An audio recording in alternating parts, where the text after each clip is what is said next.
Here now are two great whales, laying their heads together. Let us join them and lay together our own. Of the grand order of folio leviathans, the sperm whale and the right whale are by far the most noteworthy. They are the only whales regularly hunted by man. To the Nantucketer they present the two extremes of all the known varieties of the whale. As the external difference between them is mainly observable in their heads, and as ahead of each is this moment hanging from the Pequod's side, and as we may freely go from one to the other by merely stepping across the deck. Where, I should like to know, will you obtain a better chance to study practical cetology than here? In the first place, you are struck by the general contrast between these heads. Both are massive enough in all conscience, but there is a certain mathematical symmetry in the sperm whales which the right whale sadly lacks. There is more character in the sperm whale's head. As you behold it, you involuntarily yield the immense superiority to him in point of pervading dignity. In the present instance, too, this dignity is heightened by the pepper and salt color of his head at the summit, giving token of advanced age and large experience. In short, he is what the fishermen technically call a grey-headed whale. Let us now note what is least dissimilar in these heads, namely the two most important organs, the eye and the ear.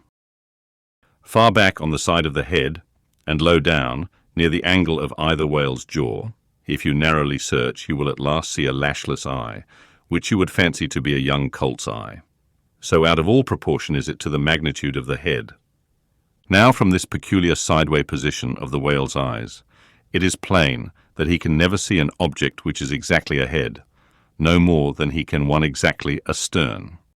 In a word, the position of the whale's eyes corresponds to that of a man's ears, and you may fancy for yourself how it would fare with you.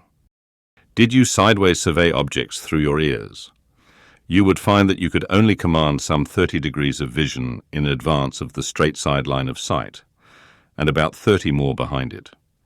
If your bitterest foe were walking straight towards you, with dagger uplifted in broad day, you would not be able to see him, any more than if he were stealing upon you from behind. In a word, you would have two backs, so to speak, but at the same time also two fronts, side fronts. For what is it that makes the front of a man?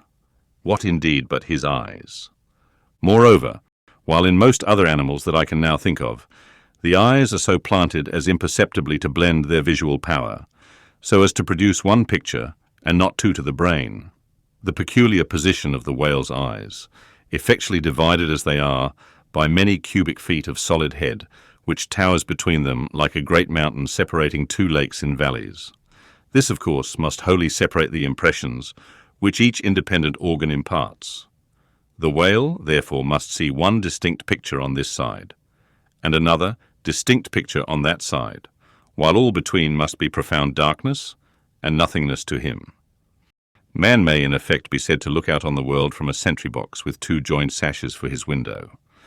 But with the whale, these two sashes are separately inserted, making two distinct windows, but sadly impairing the view.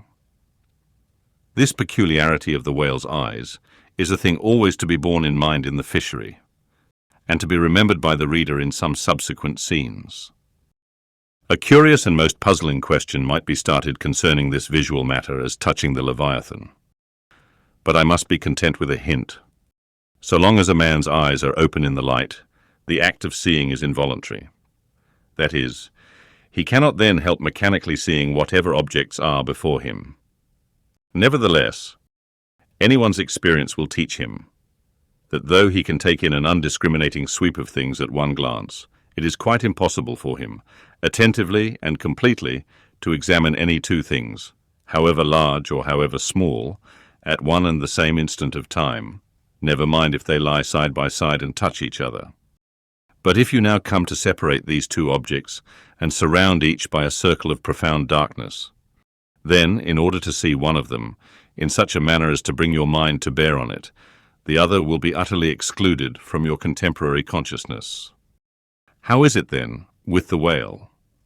True, both his eyes in themselves must simultaneously act, but is his brain so much more comprehensive, combining, and subtle than man's, that he can at the same moment of time attentively examine two distinct prospects, one on one side of him and the other in an exactly opposite direction. If he can, then is it as marvelous a thing in him as if a man were able simultaneously to go through the demonstrations of two distinct problems in Euclid.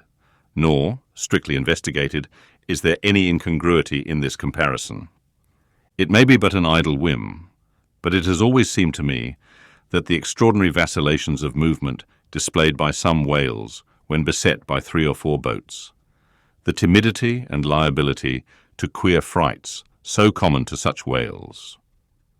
I think that all this indirectly proceeds from the helpless perplexity of volition, in which their divided and diametrically opposite powers of vision must involve them. But the ear of the whale is full as curious as the eye. If you are an entire stranger to their race, you might hunt over these two heads for hours, and never discover that organ.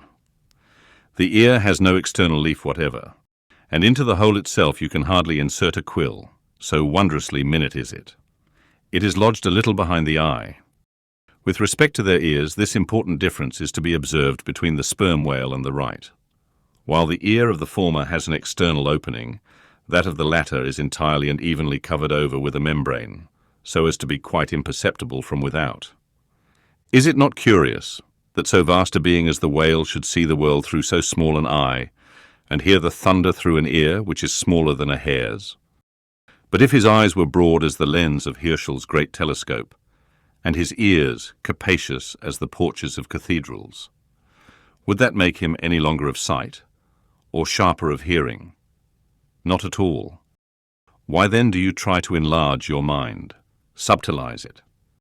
Let us now, with whatever levers and steam engines we have at hand, cant over the sperm whale's head, that it may lie bottom up, then, ascending by a ladder to the summit, have a peep down the mouth. And were it not that the body is now completely separated from it, with a lantern we might descend into the great Kentucky mammoth cave of his stomach. But let us hold on here by this tooth, and look about us where we are. What a really beautiful and chaste-looking mouth! From floor to ceiling lined, or rather papered, with a glistening white membrane, glossy as bridal satins. But come out now, and look at this portentous lower jaw, which seems like the long narrow lid of an immense snuff-box, with the hinge at one end instead of one side. If you pry it up, so as to get it overhead, and expose its rows of teeth, it seems a terrific portcullis. And such, alas, it proves to many a poor wight in the fishery, upon whom these spikes fall with impaling force. But far more terrible is it to behold, when fathoms down in the sea, you see some sulky whale, floating there suspended, with his prodigious jaw, some 15 feet long, hanging straight down at right angles with his body, for all the world like a ship's jib boom. This whale is not dead. He is only dispirited. Out of sorts, perhaps, hypochondriac, and so supine that the hinges of his jaw have relaxed, leaving him there in that ungainly sort of plight, a reproach to all his tribe, who must no doubt imprecate lockjaws upon him. In most cases, this lower jaw, being easily unhinged by a practiced artist, is disengaged and hoisted on deck for the purpose of extracting the ivory teeth, and furnishing a supply of that hard white whalebone with which the fishermen fashion all sorts of curious articles, including canes, umbrella stocks, and handles to riding whips. With a long, weary hoist, the jaw is dragged on board, as if it were an anchor. And when the proper time comes, some few days after the other work, Queequeg, Daggoo, and Tashtego, being all accomplished dentists, are set to drawing teeth. With a keen cutting spade, Queequeg lances the gums. Then the jaw is lashed down to ring bolts, and a tackle being rigged from aloft, they drag out these teeth, as Michigan oxen drag stumps of old oaks out of wild woodlands. There are generally 42 teeth in all. In old whales, much worn down but undecayed, nor filled after our artificial fashion. The jaw is afterwards sawn into slabs and piled away like joists for building houses.